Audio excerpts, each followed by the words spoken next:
Hi or Privet. My name is Nadia and I am your briefings agent in Moscow. Today we focus on Tucker Carlson's once-in-a-lifetime interview with the President of Russia, Vladimir Putin. This is a fascinating 2 hours, 7-minute meeting, and we have summarized President Putin's thoughts in just 6 minutes based on Tucker Carlson's video. So, Vladimir Putin has some pretty strong opinions about Russia's historical ties to parts of Western Ukraine and the whole situation with the US and NATO.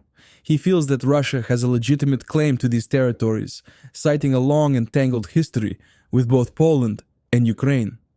Putin goes back to when Ukraine was heavily influenced and controlled by Russia and Poland, and he even mentions how the Soviet Union played a role in shaping what we know as Ukraine today. He sees Ukraine as somewhat of an artificial state created by Soviet policies. Putin also expresses concerns about a surprise attack from the US through NATO.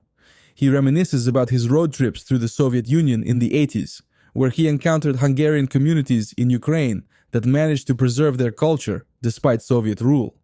When the Soviet Union collapsed, Russia hoped for better relations with the West, but Putin feels that NATO's eastward expansion ruined those expectations. He mentions how Russia was eager to join the civilized family of nations, only to feel rebuffed and increasingly isolated as NATO grew. This led to growing tensions, especially as the US supported separatism and terrorism in the Caucasus, according to Putin. Putin also touches on his efforts to mend relations, like proposing a joint missile defense system with the US and Europe, which was turned down. This refusal, combined with NATO's expansion, led Russia to develop its own countermeasures, including hypersonic strike systems. He also mentions the political upheaval in Ukraine, where the US supported opposition movements and played a role in organizing a rerun of the 2014 elections, bringing a pro-Western politician to power. Then there's the coup in Ukraine, which Putin sees as a major political mistake by the US, leading to the loss of Crimea and ongoing conflict. He's puzzled by the necessity of this coup and critical of Ukraine's refusal to implement the Minsk agreements, which aimed at a peaceful resolution in the Donbas region. He also delves into the troubling issue of Ukrainian nationalism, particularly the glorification of Nazi collaborators, which he believes needs to be eradicated. Putin has had some sharp words for Joe Biden, warning him about the consequences of supporting Ukraine and suggesting collaboration on missile defense. He accuses NATO of fabricating a Russian threat to justify its actions and hints at the possibility of NATO or the CIA being behind the Nord Stream pipeline explosion, though he admits there's no solid evidence for this. On a broader scale, Putin talks about the global divide and the importance of shared security.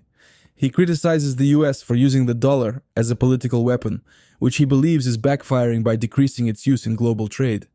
He emphasizes the need for timely and competent decision-making in a world that's rapidly changing, and he sees potential for re-establishing better communication with the US, perhaps under a new administration.